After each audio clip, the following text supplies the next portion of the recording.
हरे कृष्णा, राधे राधे। हम सभी साधक श्री चैतन्य महाप्रभु की चरितावली श्रवण कर रहे हैं। प्रसंग है विश्व रूप का गृह त्याग। वे सत्य की उपासना करने वाले जितात्मा महाभाग महात्मा मुनिगण धन्य हैं, जिन्हें न तो किसी से अनुराग है और न किसी से द्वेष है, जो सभी प्राणियों में समान भाव रखकर सभी को समदृष्टि से देखते हैं। बंधन का हेतु ममत्व है। ममत्व का संबंध मन से है। जिसने मन से ममत्व को निकाल दिया वह तो नित्य मुक्त ही है। उसके लिए न कोई अपना है न पराया है। वह तो अनेक रूपों में एक ही आत्मा को चारों ओर देखता है। फिर वह संकुचित सीमा में अपने को आबद्ध नहीं रख सकता। विश्वरूप ने निश्चय कर लिया कि मुझे इस ग्रह को त्याग देना चाहिए, जहाँ पर माता पिता ही मुझे अपना समझते हैं, जहाँ नित्य प्रति भांति भांति के संसारी प्रलोभनों के आने की संभावना है। ऐसी जगह अब अधिक दिन ठहरना ठीक नहीं है। ऐसा निश्चय कर लेने पर एक दिन इन्होंने अपनी माता को एक पुस्तक देते हुए कहा, माँ, यह पुस्तक निमाई के लिए है। जब वह बड़ा हो तो इस पुस्तक को उसे दे देना, भूल मत जाना। माता ने सरलता के साथ उत्तर दिया, तब तक तू कहीं चला थोड़े ही जाएगा। मैं भूल जाऊं तो तू न भूलेगा। तू ही इसे अपने हाथ से उसे देना और पढ़ाना। तू भी तो अब पंडित बन गया है, निमाई तुझसे ही पढ़ा करेगा। विश्वरूप ने मानसिक भावों को छिपाते हुए कहा, हाँ ठीक है, मैं रहा तो दे ही दूंगा, किंतु तू भी इस बात को याद रखना। भोली वाली माता को क्या पता कि मेरा विश्वरूप अब 2 ही 4 दिन का मेहमान है। 2-4 दिन के बाद फिर इसकी मनमोहनी सूरत हम लोगों को कभी ना देखने को मिलेगी। माता अपने काम धंधे में लग गई। जाड़े का समय है, खूब कड़ाके का जाड़ा पड़ रहा है। सभी प्राणी जाड़े के मारे गुड़ी मुड़ी मारे रात्रि में सो रहे हैं। चारों ओर नीरवता का साम्राज्य है। कहीं भी कोलाहल सुनाई नहीं पड़ता। सर्वत्र स्तब्धता छाई हुई है। ऐसे समय विश्वरूप को निद्रा कहाँ। वे तो भविष्य जीवन को महान बनाने की ऊहापोह में लगे हुए हैं। घर में एक बार दृष्टि डाली, एक और माता सो रही है। उसके पास ही चुपचाप निमाई आंख बंद किए हुए शयन कर रहे हैं। मिश्र जी दूसरी ओर रजाई ओढ़े खाट पर सो रहे हैं। विश्वरूप ने एक बार खूब ध्यान से पिता की ओर देखा। सिर के बाल पके हुए थे, मुंह पर झुर्रियां पड़ी हुई थी। हमेशा गृहस्थी की चिंता करते रहने से उनका स्वभाव ही चिंता में बन गया था। सोते समय भी मानो वे किसी गहरी चिंता में डूबे हुए हैं। निर्धन वृद्ध के चेहरे की ओर देखकर एक बार तो विश्वरूप अपने निश्चय से विचलित हुए। उनके मन में भाव आया, पिता वृद्ध हैं, आजीविका का कोई निश्चित प्रबंध नहीं, निमाई अभी निरा बालक ही है, घर का काम कैसे चलेगा। किंतु थोड़े ही देर बाद वे सोचने लगे, अरे मैं यह क्या सोच रहा हूँ। जिसने इस चराचर विश्व की रचना की है, जो सभी के भरण पोषण का पहले से ही प्रबंध कर देता है, उसको कर्ता न मानकर मैं अपने को कर्तापने का आरोप क्यों कर रहा हूँ। वृत्ति तो सबकी वही चलाता है, मनुष्य तो निमित्त मात्र है। विश्वंभर ही सबका पालन करते हैं। मुझे अपने सत्य संकल्प से विचलित न होना चाहिए। यह सोचकर उन्होंने सोती हुई माता को मन ही मन प्रणाम किया। छोटे भाई को एक बार प्रेम पूर्वक देखा और धीरे से घर से निकल पड़े। संकेत के अनुसार लोकनाथ उन्हें गंगा तट पर तैयार बैठे मिले। दोनों एक दूसरे को देखकर अत्यंत ही प्रसन्न हुए। अब उन्हें यह चिंता हुई कि रात्रि में गंगा पार किस प्रकार जा सकते हैं। अब बहुत ही शीघ्र प्रातःकाल होने वाला है। इधर उधर कहीं जाएंगे तो पहचानने जाने पर पकड़े जाएंगे, इसलिए गंगा पार जाएं बिना क्षेम नहीं है। उस समय नाव का मिलना कठिन था। दोनों ही युवक निर्भीक थे। जीवन का मोह तो उन्हें था ही नहीं। मनुष्य इस जीवन रक्षा के लिए साहस के काम करने से डरा करता है। जिसने जीवन की उपेक्षा कर दी है, जिसने अपने शीश को उतारकर हथेली पर रख दिया है, वह संसार में जो भी चाहे कर सकता है। उसके लिए कोई काम कठिन नहीं है, असंभव तो उसके शब्दकोश में रहता ही नहीं।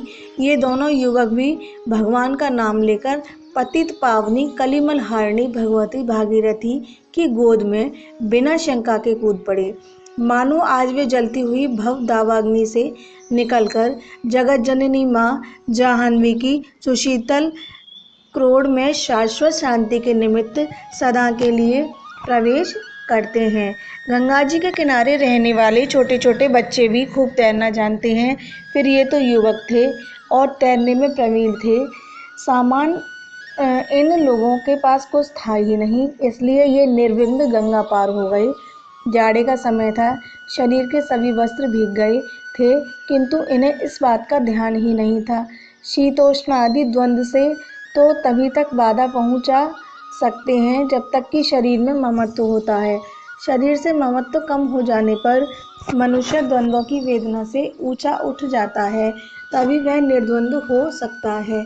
विश्वरूप निर्द्वंद्व हो चुके थे, वे गीले ही वस्त्रों में आगे बढ़े चले गए। इसके पश्चात विश्वरूप जी का कोई निश्चित वृतांत नहीं मिला। पीछे से ही यही पता चला कि इन्होंने किसी अरण्य नामक सन्यासी से संन्यास ग्रहण कर लिया और इनके संन्यास का नाम हुआ शंकरारण्य। इनके सन्यासी हो जाने पर लोकनाथ ने इनसे संन्यास लिया। 2 वर्षों तक ही भारत के अनेक तीर्थों में भ्रमण करते रहे। अंत में महाराष्ट्र के परम प्रसिद्ध तीर्थ पंढरपुर में इन्होंने श्री विट्ठलनाथ जी के क्षेत्र में अपना यह पांच भौतिक शरीर त्याग कर दिया। देह त्याग के पूर्व इन्होंने अपना स्वकीय तेज श्री मनमाधवेंद्रपुरी के आश्रम में अपने परम शिष्य श्री ईश्वरपुरी को प्रदान कर दिया था। उन्हीं से वह तेज नित्यानंद के पास आया, इसलिए नित्यानंद को बलराम या शेषनाग का अवतार मानते हैं। इस प्रसंग को पाठक आगे समझेंगे। इधर प्रातःकाल हुआ। मिश्र जी ने देखा विश्वरूप शैया पर नहीं है। इतने सवेरे पिता से पहले वे उठकर कहीं नहीं जाते थे। पिता को एकदम शंका हो गई। उन्होंने शैया के समीप जाकर देखा। पहले तो सोचा गंगा स्नान के लिए चला गया होगा, किंतु जलपात्र और धोती तो ज्यों की त्यों रखी है। थोड़ी देर तक वे चुप रहे, फिर उनसे नहीं रहा गया। उन्होंने यह बात शची देवी से कही। शची देवी भी सोच में पड़ गई। निमाई भी उठ बैठा। शची देवी ने कहा, बेल पोखरा शची देवी के पिता नीलांबर चक्रवर्ती का घर बेल पोखरा मोहल्ले में ही था। विश्वरूप लोकनाथ से शास्त्र विचार करने बहुधा वहीं जाते थे। लोकनाथ के पास चला गया होगा। मिश्र जी जल्दी से चक्रवर्ती महाशय के घर गए। वहां जाकर देखा कि लोकनाथ भी नहीं है। सभी समझ गए। दोनों परिवार के लोग शोक सागर में मग्न हो गए। शची देवी दौड़ी दौड़ी अद्वैताचार्य के यहाँ गईं। वहाँ भी विश्वरूप का कुछ पता नहीं था। क्षण भर में यह बात सर्वत्र फैल गई कि विश्वरूप घर छोड़कर चले गए हैं। चारों ओर से मिश्र जी के स्नेही उनके घर आने लगे। लोगों की भीड़ लग गई। अद्वैताचार्य भी अपने शिष्य के साथ वहां आ गए। सभी भांति भांति की कल्पनाएं करने लगे। कुछ भक्त कहने लगे, अब घोर कलयुग आ गया। साधु ब्राह्मणों का मान नहीं, वैष्णवों को सर्वत्र अपमानित होना पड़ता है। धर्म कर्म सभी लोप हो गए। यह संसार भले आदमियों के रहने योग्य नहीं रहा। हम भी सर्वस्व छोड़कर विश्व के मार्ग का अनुसरण करना चाहिए। कुछ कहते, भाई विश्वरूप को हम इतना निष्ठुर नहीं समझते थे। अपने छोटे भाई का भी तनिक मोह नहीं किया। मिश्र जी की आंखों से अश्रुओं की धारा बह रही थी।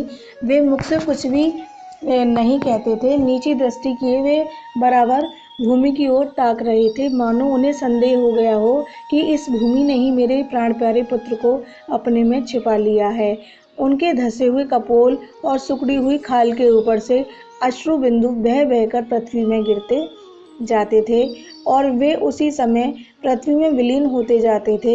इससे उनका संदेह और भी बढ़ता जाता था कि जो पृथ्वी बराबर इन अश्रुओं को अपने में छिपाती जाती है, उसने ही जरूर मेरे बेटे विश्वरूप को छिपा लिया है। उनकी दृष्टि ऊपर उठती ही नहीं थी। लोग परस्पर में क्या बातें कर रहे थे, इसका उन्हें कुछ भी पता नहीं था। उनके साथी संबंधी उन्हें भांति भांति से समझाते, किंतु वे किसी भी बात का प्रत्युत्तर नहीं देते थे। इधर शची देवी के करुण रुदन को सुनकर पत्थर भी पसीजने लगे। माता जोर जोर से दहाड़ मारकर रुदन कर रही थी। विश्वरूप के गुणों का बखान करते करते माता जिस प्रकार गौ अपने बच्चे के लिए आतुरता से रमहाती है, उसी प्रकार शची देवी उच्च स्वर से विलाप कर रही थी। वे बार बार कहती, बेटा इस बूढ़ी को अधजली ही छोड़कर चला गया। यदि मेरा और अपने बूढ़े बाप का कुछ ख्याल न किया तो ना सही, इस अपने छोटे भाई की ओर भी तूने नहीं देखा। अब तो तेरे बिना क्षण भर भी नहीं रह सकेगा विश्वरूप। मैं नहीं जानती थी कि तू इतना निर्दयी भी कभी बन सकेगा। माता के विलाप को सुनकर निमाई भी जोर जोर से रोने लगे और रोते रोते वे एकदम बेहोश हो गए। भ्रातृ वियोग का स्मरण करके तथा माता पिता के दुख को देखकर निमाई मूर्छित हो गए। उनका संपूर्ण शरीर संज्ञा शून्य हो गया। आसपास की स्त्रियों ने जल्दी से निमाई को उठाया, उनके मुख में जल डाला और उन्हें सचेत करने के लिए भांति भांति की चेष्टाएं करने लगी। स्त्रियां शची देवी को समझ रही थी। शची, अब रोने से क्या होगा, धैर्य धारण करो। तुम्हारे पुत्र ने कोई बुरा काम तो किया ही नहीं। तुम्हारी सैकड़ों पीढ़ियों को उसने तार दिया। भगवान की भक्ति से बढ़कर और क्या है। अब यह निमाई को ही देखकर धैर्य धारण करो। देख, तेरे रुदन से यह बेहोश हो गया। इसका ख्याल करके तू रोना बंद कर दे। माता ने कुछ कुछ धैर्य धारण किया। निमाई को धीरे धीरे चेतना होने लगी। वे थोड़ी ही देर में प्रकृतिस्थ हो गए। अपने आंसुओं को पोंछकर आप माता से बोले, माँ, दद्दा चले गए तो कोई चिंता नहीं। मैं तुम लोगों की बड़ा होकर सेवा शुश्रूषा करूँगा। आप लोग धैर्य धारण करें। लोग मिश्र जी से कह रहे थे, हम उत्तर की ओर जाते हैं, 4 आदमियों को दक्षिण की ओर भेजो। लोकनाथ के पिता 2-4 आदमियों को लेकर गंगा पर पार जाएं। अभी तो 2-4 कोस ही तो पहुँचे होंगे, हम उन्हें जल्दी ही लौटा लावेंगे। इन सब लोगों की बातें सुनकर ऊपर दृष्टि उठाकर मिश्र जी ने साहस के साथ कहा, अब भाई कहीं जाने से क्या लाभ, विश्वरूप बालक तो है ही नहीं। यदि उसकी ऐसी ही इच्छा है तो भगवान उसकी मनोकामना पूर्ण करे।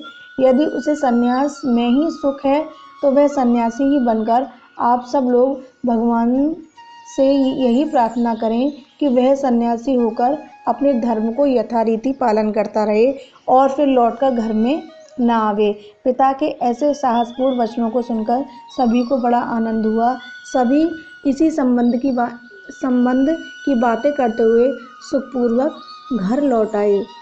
माता पिता ने धैर्य तो धारण किया, किंतु उनके हृदय में सर्वगुण संपन्न पुत्र के वियोग के कारण एक गहरा सा घाव हो गया, जो अंत तक बना रहा। मिश्र जी तो एक ही घाव को लेकर इस संसार से विदा हो गए, किंतु वृद्धा शची तो आगे चलकर एक और भी बड़ा भारी घाव हुआ था, जिसकी मीठी मीठी वेदना का रसास्वादन करते हुए उसने अपना संपूर्ण जीवन इसी प्रकार वेदना में ही बिताया। गृहस्थ में जहाँ अनेक सुख और आनंद के अवसर आते हैं, वहाँ ऐसे दुख के भी प्रसंग बहुत आते हैं, जिनके स्मरण मात्र से छाती फटने लगती है।